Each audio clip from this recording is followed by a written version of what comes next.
ZB9 news కి స్వాగతం. గణేష్ నవరాత్రి ఉత్సవాలలో భాగంగా పెద్దపల్లి జిల్లా రామగుండం కార్పొరేషన్ గోదావరి కని స్థానిక 25వ డివిజన్ చంద్రబాబు కాలనీలోని బాల గణేష్ యూత్ ఆధ్వర్యంలో ఘనంగా అన్నదాన కార్యక్రమాన్ని ఏర్పాటు చేశారు.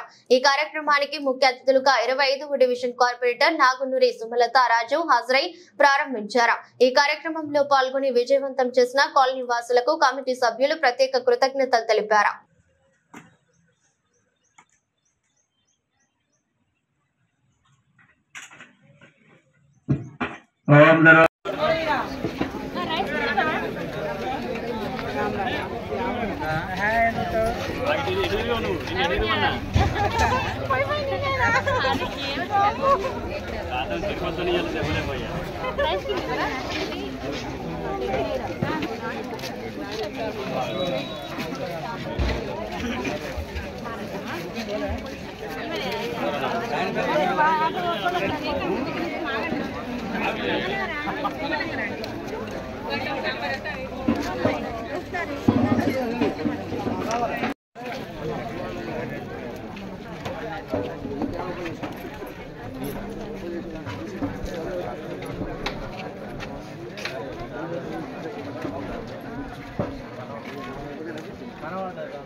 Bye.